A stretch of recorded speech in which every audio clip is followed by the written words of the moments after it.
And so could you just explain who you are, like a brief introduction first?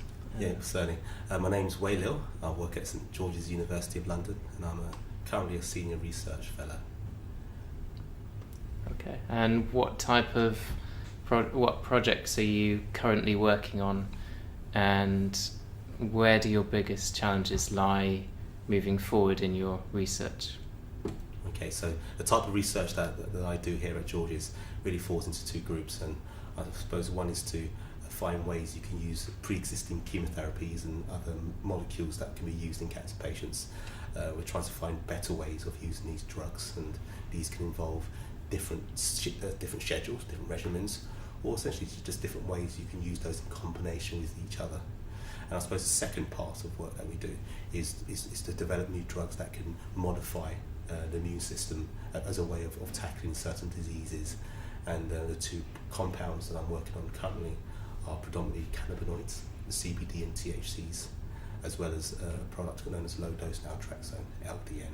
And the second question you asked me about regards to what's the actual biggest challenges in moving forward, it's really convincing others that your methodologies are sound, convincing others that your ideas will make sense and have a clinical impact, and really gain financial support to really prove and test the concepts and hypotheses that you have.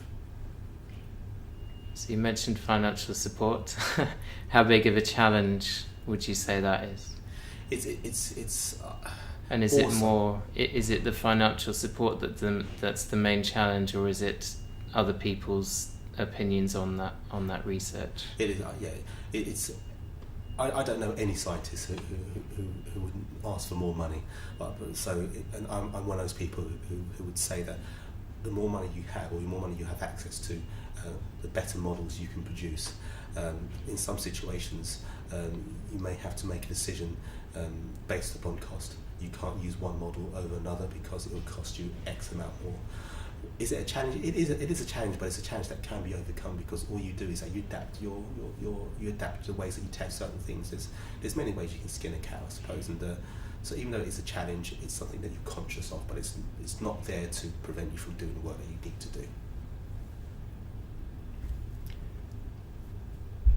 In terms of your research in general, what do you see as your most promising agents that you're studying? You mentioned cannabinoids and low-dose naltrexone. In terms of these promising agents, what do you see? What do you see for the future? And what are the main challenges again that you're encountering with them specifically? We know that treatment with cannabinoids is a controversial area for many reasons. Mm-hmm. Would you be able to talk around that a bit? Absolutely. So coming on to the cannabinoids that you mentioned, Andrew, you're absolutely right. There's a definite stigma attached to cannabinoids, and everyone's aware of the psychoactive components of the drugs, and that, I suppose, overwhelms any other good that people see with cannabinoids. In laboratory studies and also in animal studies, it's clear to a number of scientists that it can target cancer cells. Certain pathways which cancer cells rely upon their growth are actively targeted by cannabinoids. So based upon that, you would say it's worth investigating. But the problem is, it's cannabis, so you can't investigate it. So that kind of stifles and slows things right down. So if I were, and I've used this analogy before, if someone had turned around and said to me, I've discovered a brand new compound and we'll call it Andrew's oil for the sake of argument, and no one mentioned cannabis at all, people would study it and throw money at it. But because you mentioned cannabis, people tend to step back a bit, rightly or wrongly, but people will step back. And if we can overcome that stigma, I think it would help. Yeah, so the cannabinoids that you're looking at, just for people who don't know much about cannabis oil, for the kind of the simple way of explaining what patients are trying, rightly or wrongly, again. Sure. Just what cannabinoids are you looking at, and what are their applications? Okay, so what we're talking about, we're talking about a class of compounds that have been derived from plants, and so for that reason they're usually referred to as the phytocannabinoids, and that distinguishes them from other components which are found naturally inside your body. So what the cannabis plant is a product. It's a substance that itself contains many chemicals, and these chemicals are known as the cannabinoids. And these cannabinoids have been shown in the past to interact with certain signaling pathways inside the human body, the endocannabinoid system. So what we have through evolution is a whole series of communication networks inside your body. Its main role is to direct communications from point A in the brain, for the sake of example, to point B in your fingertips. And so these so-called communication networks have been set up through evolution. And some of these components, some of these communication networks have parts to it which are made up of the endocannabinoid system. And it's these precise components that cannabis agents can target. So we've shown that these cannabinoids derived from plants are capable of mimicking these endocannabinoids, which are naturally found inside the body, and turn on and turn off certain functions inside the body which might be useful for certain diseases.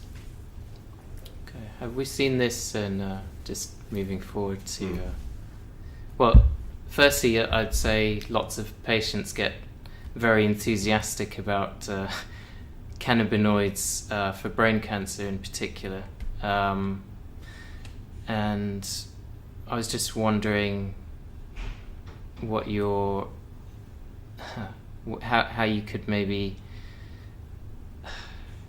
how you could clear up some of the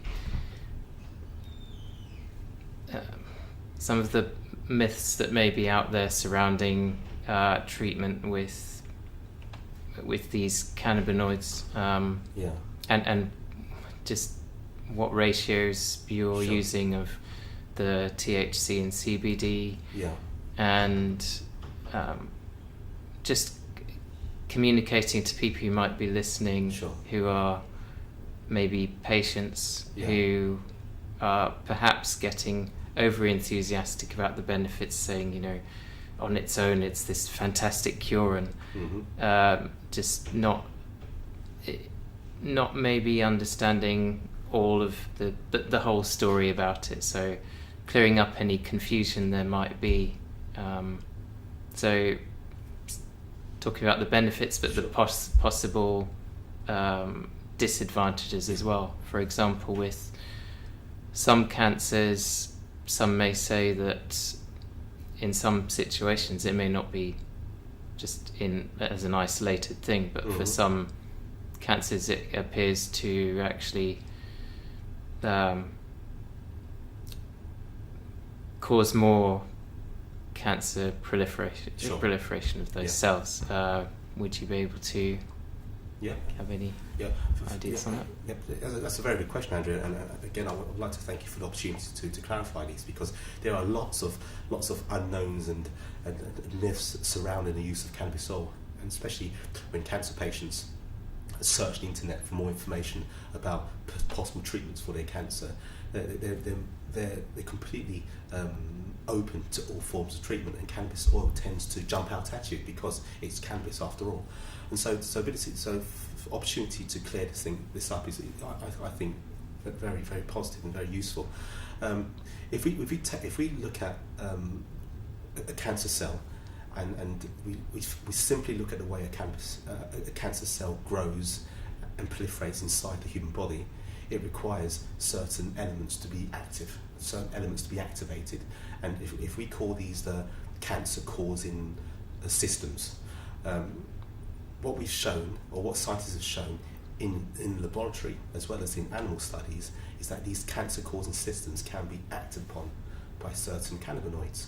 THC is known to bind to certain receptors, as well as entering the cell and causing those cancer cell systems to change ever so slightly. What's the result of these changes, Andrew? What can happen? That these cancer cells can undergo cell death. And if that is something that you want to see inside a patient, then THC will do that. The other component of cannabis that people talk about quite a bit, cannabidiol, CBD, also does a similar thing, but it works on different cancer systems. As I mentioned, through evolution, the body develops these communication networks, and it's not just one network, it's not just one Virgin broadband, it's BT, Virgin, Sky, it's all these different types of networks that need to be impacted upon, and it just so happens that THC hits one and CBD hits another, and in concert you can actually get an effect which you want to see in cancer patients, especially in cancer cells inside the laboratory. And so that's fact, and that's what we see inside the Petri dish. But to then extrapolate that into a patient becomes incredibly difficult, because a human body is much more complicated than a few cells stuck down on a Petri dish, and it's somehow managing what we expect to see inside a Petri dish into a patient, which causes the anxiety. And in some patients, there's no doubt that there's some responses when these patients take cannabis oil. But is it down to cannabis oil, or is it down to the treatments that they normally take in combination with them? I don't know. And unless we do more research, we're never going to know, and we're always going to fill the internet with these examples of fantastic results, which I don't doubt at all. I've testimony from many people who have taken cannabis and swear by their uses, but I can't say with surety or with certainty that it's caused by the cannabis. I think cannabis has an effect, cannabis has a role to play, but I don't know what it is right now. And the frustrating thing is, and incredibly frustrating to me, is that I haven't been given the opportunity to do that for whatever reason, through funding, through management. We can't test that concept yet. But I sense there's a sea change. I sense people are now recognising that cannabis does have an anti-cancer effect, especially in isolation in Petri dishes. So we now need to drive forward into patients, and people are now starting to see that as being important. Yeah, and I guess that's encouraging for the future. Very, very much so. And it's because the more people that are persuaded that cannabis has a role to play, we will start to change the way that it's viewed. It won't be cannabis, the drug that you take in a nightclub, or I don't know where you take it. It'll be cannabinoids, the drug that can be used to sensitize cancer cells to other treatments. Because one thing that people tend to overlook is cannabinoids as a chemical has a mode of action to target cancer cells directly, and that can cause that cancer cell to undergo its own destruction.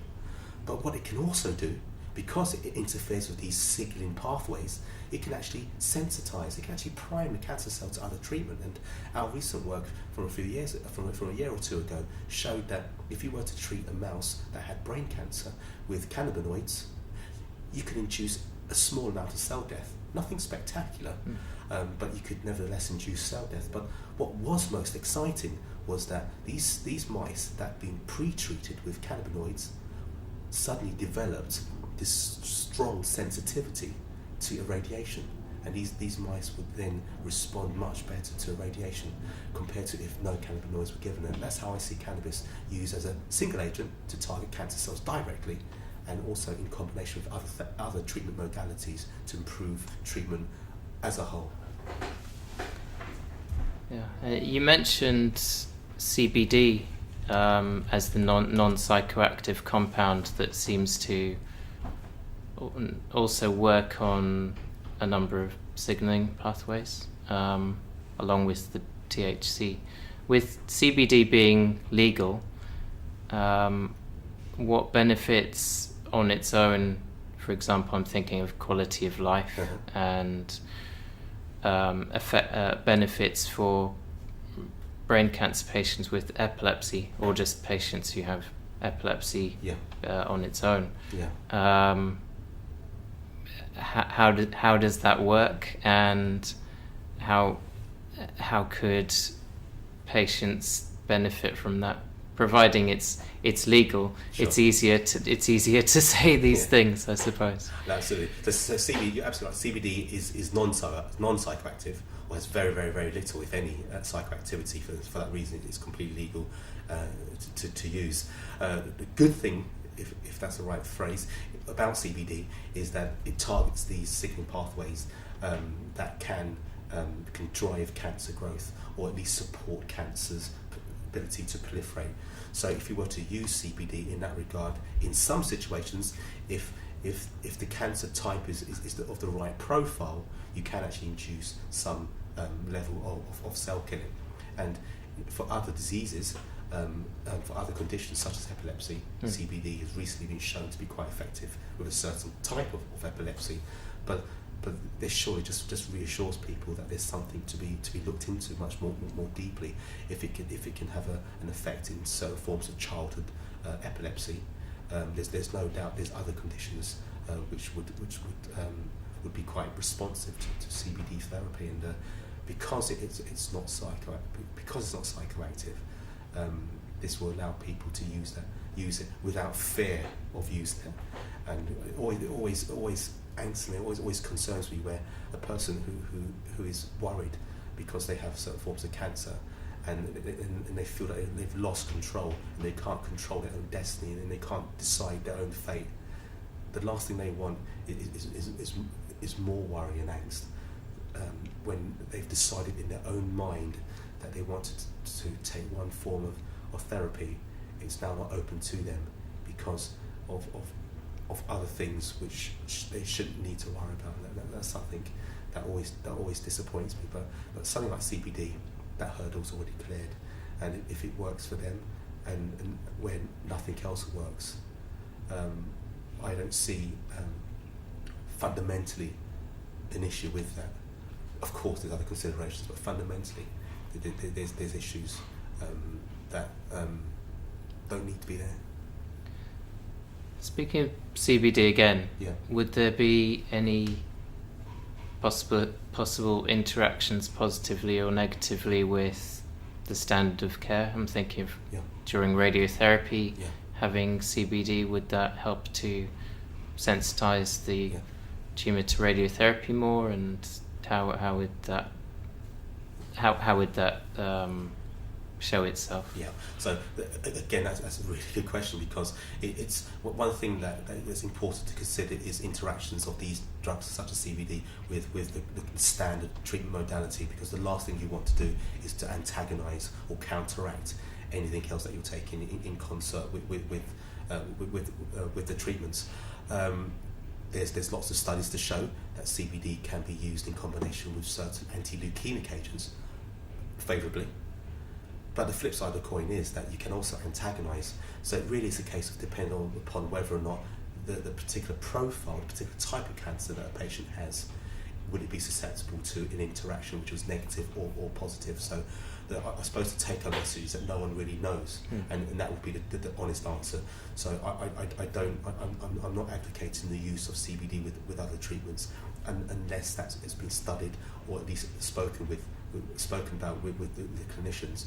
But on paper, in laboratory-based studies, there are instances where you can get positive results if you were to combine certain things, and I've already mentioned the benefits of combining CBD, other cannabinoids with the radiation in mice models, but I've also seen situations where you can see a loss of an effect of one drug because CBD has interacted or interfered with that treatment. So yeah, it's very difficult to know what the best combinations are, and precisely the reason why we need to do some more studies.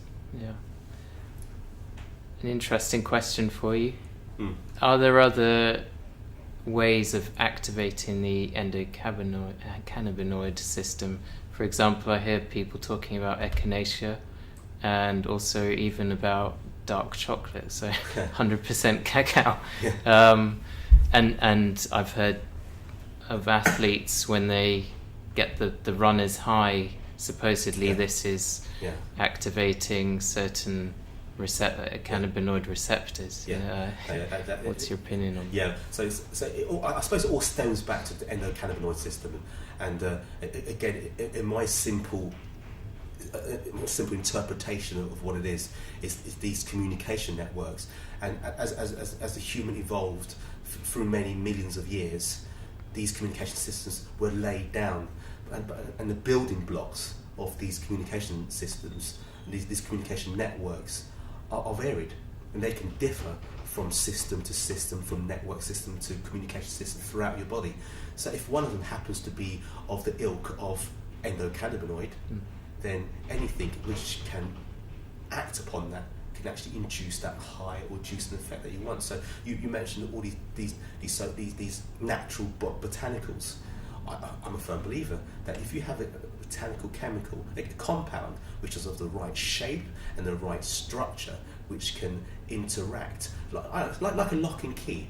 Yeah. If you can get something like dark chocolate, I'm not too sure what the chemical of dark chocolate is, but if we were to call it DC for the sake of argument, if DC happens to bind nicely as a lock would fit, a key would fit a lock inside the endocannabinoid system, you can activate it or inactivate it, and the consequence will be something that you desire. So I strongly believe that there's botanicals out there which are useful for you.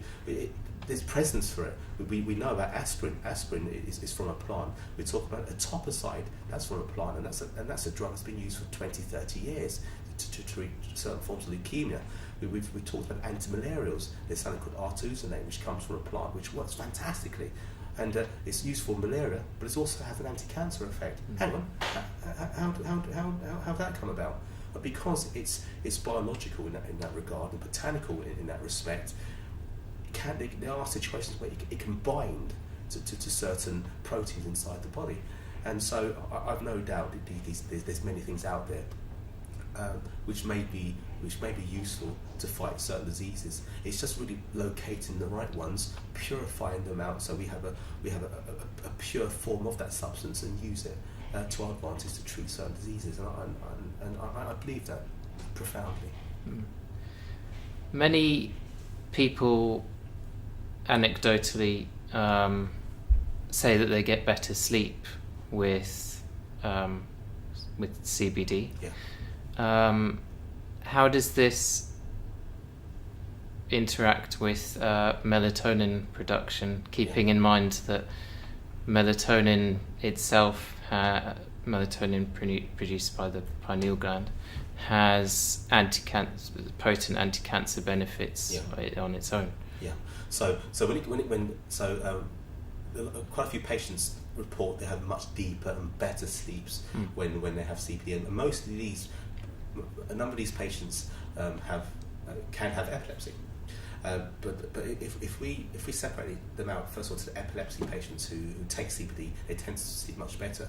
It's because they're fitting less, so therefore they will naturally have better sleeps. And so if you were then able to turn to a patient who takes CBD not for epilepsy, for other reasons, they tend to have better sleeps because the setting inside them with regards to the endocannabinoid system is towards one of sleep. And so that's the reason why they tend to sleep better. How does that interact with the release of melatonin? Yeah, that's right. Melatonin release, or melatonin does have anti-cancer activity, or purports to have anti-cancer activity. I think it's an antioxidant of some kind. Am I right? Yeah, it's a very potent antioxidant. So potent antioxidant. So that in that regard, if you have a compound which is antioxidant, you can actually fight certain cancers. How does that interfere? How does that interfere? Well, if it's true that you can only release melatonin when you're asleep or awake, and CBD interferes with that, you're going to have a situation where they antagonize one another, or you have a situation where it supports one another. So I do see there being an interaction between those two ends, but I just don't know whether or not it's going to be that much of an issue, because the change in sleeping patterns may not be as disruptive as it would be if it wasn't used, and that's the reason why I think there may be an effect, but not one which is significant enough for people to say, do you know what, I shouldn't be doing that. Yeah. I don't know if that's an answer, but that's how I feel intuitively, but I'm not an expert. It's difficult to tell you. Do you know if there are any beneficial interactions with the Warburg effect? Thinking of patients who might want to, in particular, who might want to combine the ketogenic diet with cannabinoids, whether it's CBD or let's say CBD because it's the easiest one to talk about without problems. So, are there any beneficial any benefits to combining those two? And the only thing I would say is that the Warburg effect and then the results to energy, metabolism, and what have you, is a particular area that people researching into CBD and other cannabinoids are actively looking into. And there's lots of data to suggest that there's a link between CBD use and the manipulation of energy and metabolism. So it's difficult for me to say any more, unfortunately, because this is, unfortunately, for me, an area which is a little bit hush-hush, because it really is really something that cannabinoid researchers are actively pushing at the moment, because there's so much data to suggest that there is an interaction between those two elements. But suffice to say that energy, metabolism, and the control of that and the alterations of such is very, very useful with regards to a number of disease types, a large number of disease types, and the way that CBD can interact with the Warburg concept, or the way things are moving, is incredibly promising, Andrew. And there's been lots of I'm in contact with a number of people who are actively looking into this and set up quite a few symposia to explore this in greater detail. And Andrew always says that people are very convinced that it does work. And all I can say really, and this is a cop-out, is watch this space. No. It really is. That's how positive it is at the moment. Great. You mentioned other cannabinoids. Are you studying these as well, or is it purely focused on CBD and THC? I know you'll probably get lots of people who say, well, if you're not using the actual drug, you're not having all the benefits of all these different cannabinoids when you're just looking at a few in isolation. What's your opinion on that? You're absolutely right. I get lots of emails to say, the entourage effect, and the whole concept that the cannabis plant itself is the way that nature intends to it, and you have these 80 to 100 different types of cannabinoids which need to interact with each other for you to get an overall benefit. And I don't dispute that at all. And I'm not going to argue that at all, because I will be in a position of quite weak, because there's absolutely right. There's something to be said about a whole plant product versus the purified forms. But I'm not here to fight the corner of pure versus the biological, the botanical drug substance. What I'm more interested in is to prove the concept that certain cannabinoids, be it THC and CBD, has anti-cancer activity.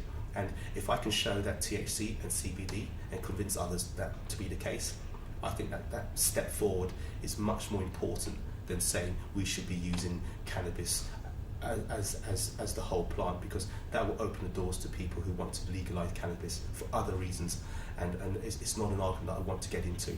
What I'm here for is to try to determine the best way of using these chemicals in patients who have cancer and other diseases. And if others want to use that as a platform to legalize cannabis, then that's your prerogative, but it certainly isn't mine at all. Because the last thing I want is for the people in power, the people who can make the decisions, to prevent research into cannabis as a medicine, because the people who shout for cannabis as a recreational drug to be legalized has destroyed that argument. I suppose it's a selfish position on both parts. Me wanting there to be not a loss of investigations of this compound as a medicine, whilst others, for whatever reason, want to legalise it. So that's an argument that I think other people can have, but I'm just here to prove the concept that these drugs do work, and let's take it out there. And I think I've used this example in the past, and I think it's aspirin. Aspirin was from a white willow. And I've said many times, no one would ever now dare suggest you chew on a white willow plant if you have a headache. No one will suggest that at all. but everyone would rather use that pill, which contains the purified form. It makes it, to me, you have a concentrated form of a drug, which the active ingredient. Exactly right, Andrew. The active ingredient. So why would people now turn around and say you've got to chew on cannabis or take cannabis when we can possibly get the active component and make it a much better drug? To me, that's sensible. Is it right? I don't know. I'm not here to say what I'm saying is right, but what I'm saying I think is a sensible way forward in this moment in time. There may be other studies that show that you do need different ratios and combinations of all these other all these minor cannabinoids, and when that day comes, fair enough. But we haven't even convinced others that cannabinoids alone are active, and we're arguing about what should we combine everything else with each other. We're trying to run before we can walk, and that's what and when that happens, you spoil the whole thing for everyone. Yeah, and you're getting results with the active compounds, so that's proof in the pudding, I guess. Absolutely. So you don't necessarily need to consider other things at the moment. That's a very good point. We've got to hit with one thing, so we can either spend time looking and digesting every single component out there, or B, focus our energies on working on one that works. It would take many years to look at all of the cannabinoids. Exactly. And one other thing that you need to consider as well, these other minor cannabinoids, a large proportion of those, when they get into the body, they're processed and broken down to give you exactly the same thing that you wanted from THC or CBD in the first place. So you're trying to achieve the same endpoint by using minor cannabinoids. So I think that there's other things that could be done first before we explore the minor ones. But that's not to say that we shouldn't at the end of this journey. Yeah, and one kind of outside point from all of this research, which is obviously very important. We recently had the Brexit vote. Has the result leaving the EU in 2020, has that had any effect on your research, and if not, will it have any effect moving forward with that? Okay, so there you go. Brexit will always have an impact on people in the UK as well as the world. But for one person, Brexit can be a fantastic thing, and for another, Brexit can be the worst thing in the world. So all I can do is give you a perspective from my position, and the work that I do is relying upon charity money, charity donations, as well as from company, and I don't hold many grants from the EU, and for that reason, I'm slightly protected, shielded from impacts that my other colleagues may experience. So from a personal point of view, it hasn't been a big deal. That's not to say it will change in the future. The work that I do is, as I said, supported by funds that are relatively. There's less waves in the ocean for us, so the money still comes in. We are still allowed to do our work. And despite one thing I would say is, despite of all the doom and gloom of the people who have said that Brexit would cause anxiety and catastrophe, the work still progresses at a good pace, and we're still getting good results, and we're still getting some good publications out there. And so far, it hasn't been too bad, Andrew. Great, good to hear. And you mentioned the charities that you get funding from. Yeah. There's always, with these patients as well, you always get this conspiracy about charities not putting any money into research into these kinds of areas. Yeah. Could you just explain about what charities are funding this kind of research? And just, I guess, just how that comes about, how that happens. Yeah. So research process. Absolutely. So So there's a number of projects that I run here at George's, and the ones that the charities tend to fund are not the ones such as the cannabinoids or the LDNs, because they're more to do with drug companies. And so when it comes to the blue sky research, where charity money is most helpful, where charity money is prepared to take a little bit more of a punt, this is where researchers can make their great discoveries. And so I'm also supported by the Pancreatic Cancer Research Fund, the Ralph Bates Pancreatic Cancer Research Fund, who fund a research assistant here. We're looking into different ways you can improve treatment for pancreatic cancer. This relatively small charity, because it's a small charity compared to the likes of CRUK and the Wellco and what have you, they can be much more flexible, have much lower overheads, so the money can be diverted straight to what's required, and that's what I like. Where I suppose where the kid gives money because their parent has cancer, they want that pound to go to do the best possible, and these small independent charities are the best ones to use, I find anyway. And so other charities that support our lab, the Cancer Vaccine Institute, which has recently changed its title, has now supported us by providing us with the funds to research cancer vaccines, new immunotherapies, the new dawn of cancer treatments. And these relatively small charities allow us to do this, and it allows us the freedom to do what we think is right, to follow science the way the evidence takes us, rather than having an agenda where you have to do this and have to do that. It's something that that really gets on my goat, especially when we talk about larger charities, and so that's the reason why I'm very pleased to be associated with these two small charities. Yeah, and you mentioned pancreatic cancer. Yeah. We spoke earlier about a case study involving a patient with pancreatic cancer who ended up was it using cannabinoids or Sure. in a number of different treatments, yes. And a number of it's important to mention combination treatments as well in this, I guess.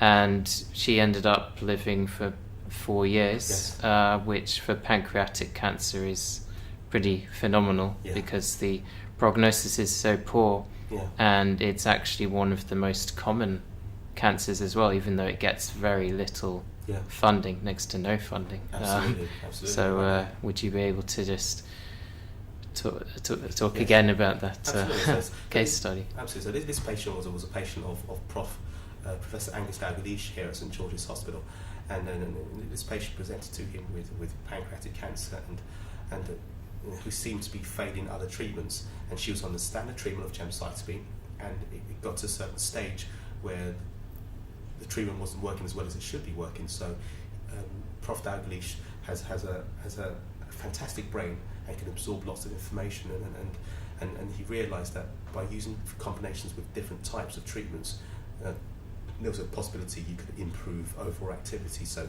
he used a combination of mycobacterium, he used a combination of vitamin D and other treatments which in the laboratory have been shown to interact positively with each other. And he took this into this patient, and almost immediately there was responses in certain biomarkers that suggested that this treatment, this novel treatment, was having an effect. It was so active, in fact, that the person could restart work, could start working again, and she lived for a further 4 years. And the interesting thing, Andrew, was that as soon as the medicine was altered to return back to the standard care, all the blood markers of the blood work would start to go the opposite direction. And the only way to maintain this level of disease-free state was to have these drugs in unison in a chronic kind of administration. So, and unfortunately, the lady passed, and then the reason why she was passed had nothing to do with the principal or the primary cancer. She died from another situation, another reason. And when she was studied in depth, it was discovered that there was no cancer in her body at all. And so this opened up the idea to what Prof. Dalglish and I believe, and that is the possibility that cancer patients will die with cancer rather than by dying of cancer, and that's something that we're pretty excited about, and we've been able to, by using some science performed in the laboratory, to predict the best treatments for a particular patient. So in the case of this cancer patient who had pancreatic cancer, and as you rightly said, prognosis is dreadful, we could extend life to 4 years, which is quite staggering, and it's something that we're very keen to explore further, and that's all to do with combinations of the right drugs at the right time. Yeah, that's the important message, I guess. And you mentioned low-dose naltrexone. Yeah. Could you just describe what that is and what effects it has on cancer? So low-dose naltrexone is just a way of using a drug known as naltrexone. And naltrexone has been used for a while to fight certain forms of addiction. It can antagonise certain opiates. And through some work that was done a few years ago, it was shown that if you were to use this naltrexone at slightly lower doses than conventionally given, certain patients would respond favourably, or should I say, respond differently to that drug. So it seemed to clinicians that naltrexone, if you were to use it at different doses, be it a high dose, the conventional used dose, versus a low dose, which is not typically used, you can get a completely different drug, completely different profile, different effects altogether, which was incredibly startling. And so, and the low dose naltrexone was shown to have an effect on certain autoimmune diseases. So diseases that involve the immune system would be altered ever so slightly.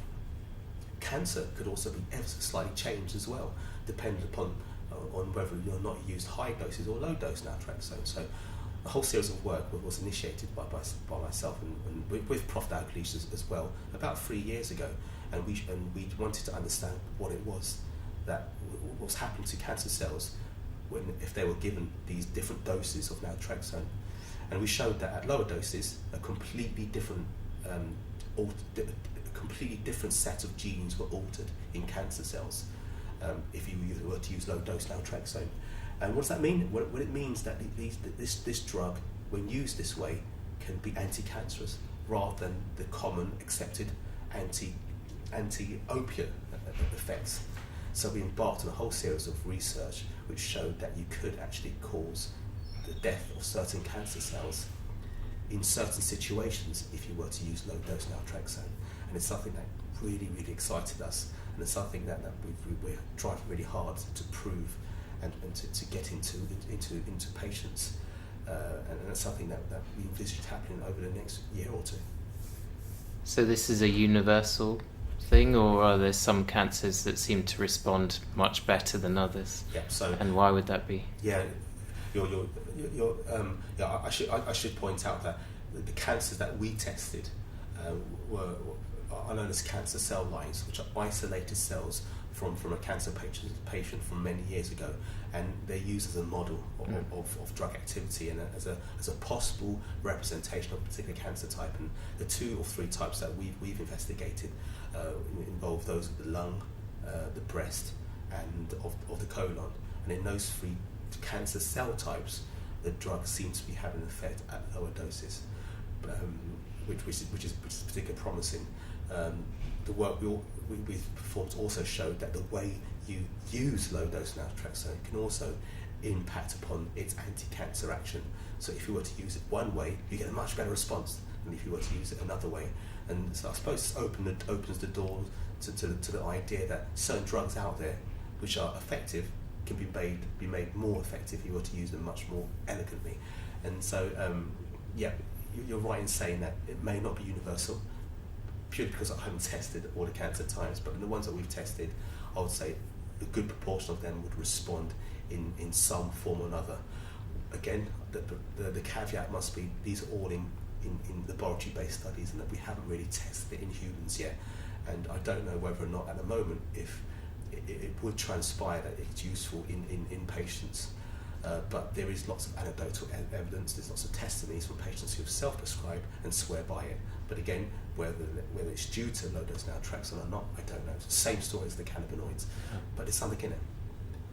if there was nothing in it, these stories would slowly just die away by the side.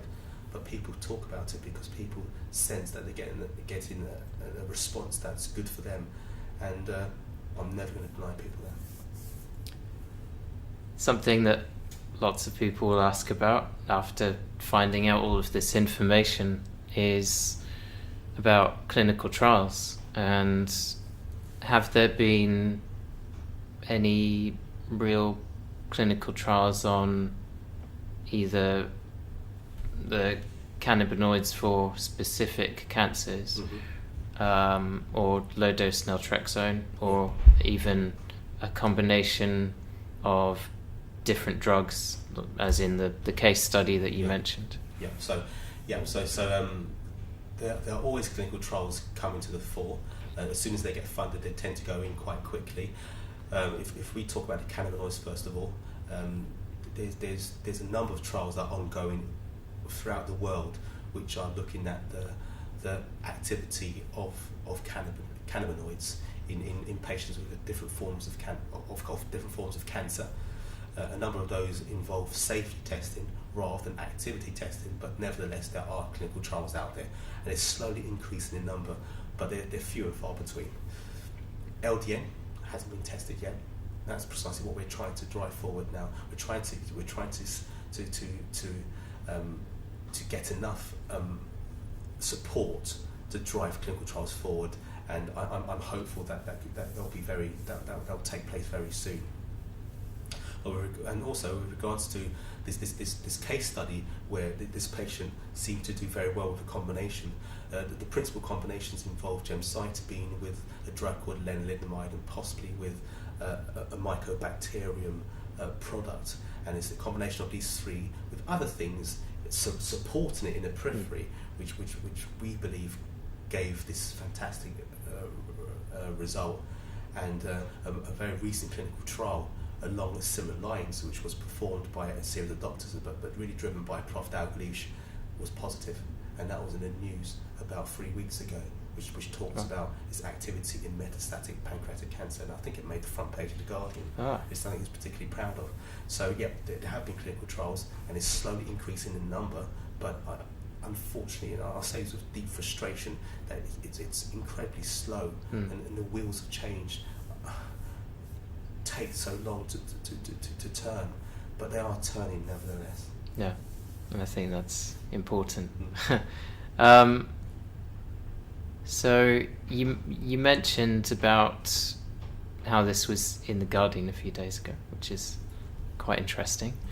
How would people find out about your research and Professor Dalgleish and similar articles and research that they can read and inform themselves, so that they are a bit more educated about these things before they go and speak to their oncologists about it, because that's obviously very important. I wouldn't advise anyone to try these things on their own. There's lots of risks and difficulties doing that, especially if you're using something that could be illegal. So we don't want that. But absolutely not. No. But I suppose if it's a case of information, I myself am more than happy to address any questions that your listeners may have, and just drop me an email and I can respond in due. But there's lots of websites out there with regards to the clinical trials, which is always a good starting point with regards to identifying new treatments for conditions. It doesn't, even though we talk about cancer, we only talk about it because I work in the cancer field, but this website, clinicaltrials.gov, lists every single clinical trial out there. It has a search bar. All you need to do is type in some keywords, and you'll be open to a whole series of clinical trials which you can have a look at, get some more information, and then turn around to your doctor and ask them, why am I not on this one? One thing I would say, especially to patients who've been recently diagnosed with cancer, that you'll always see that you're losing control, and it seems like the treatment options to you are decided by others, and that gives you this whole feeling of worthlessness and not knowing what you can or can't do. But one thing I will stress to you, that you are in complete control. You and you alone have the power to decide your treatment options. The doctors will offer you treatment options based upon statistics, but fundamentally you can either ignore or accept what they say. I would strongly urge you to accept what they say, because they have the experiences in that field. But if you have a strong feeling about one treatment and you've looked into it and researched into it, like what you've done, Andrew, you've been like a dog with a bone, okay, and rightly, absolutely rightly, to regain control. And I absolutely applaud you, Andrew, absolutely applaud you for that. And that's what people need to do. You are in control, not others. And as soon as you can start feeling in control again, things will seem better. Yeah, and I think it's important to note as well that I've been in a fortunate position where I've had the analytical skills and the prior knowledge before looking into all these things, and I'm at a facility now whereby my oncologist is very supportive, and we have those conversations where I discuss things that I've been researching, and I would encourage other patients to have those conversations with their oncologist, because even though they might think they're the enemy or whatever, they are the experts and the specialists in these areas. So some are a bit too specialist, but there's always opportunity to, if their oncologist isn't right for them, they can move to a different hospital, which is what I've done. Sure. And one thing I would add to that, Andrew, is that you're absolutely right. These oncologists are specialists in cancer. There's no two ways about it. I'm not poo-pooing that at all. No, but one thing I would add is that these oncologists are specialists in cancer, but they're not specialists in your cancer. Only you are. Explore all the options and speak to people like yourselves for more information, and then you can go to your oncologist with that information. It's the same reason why I set up my website, which has a number of resources. It's www.braincanceroptions.com, and the whole idea of that was for patients to be able to look up information on what might help them, and then to go to their oncologist with a printout of these peer-reviewed studies, and just say, what do you think? Absolutely. And wise. Having that conversation. Yeah, and if anyone would like further information from me, I'm more than happy for them to contact you, Andrew, and for you to pass my email to them. I won't worry about that at all, and really just to really help people make informed decisions, I think is important. And if it means me jotting a few emails down, then so be it. More than happy to do so, Andrew. Fantastic. So I think we'll end it there. Okay. Thank you very much. Thank you very much for your time. Absolutely fine. Dr. Liu. And that's it. Yeah, I'm sure Thank you very much. And I'll keep up to date with how things go, and I look forward to more of your ventures and your running. Fantastic. Okay. Thanks, Andrew.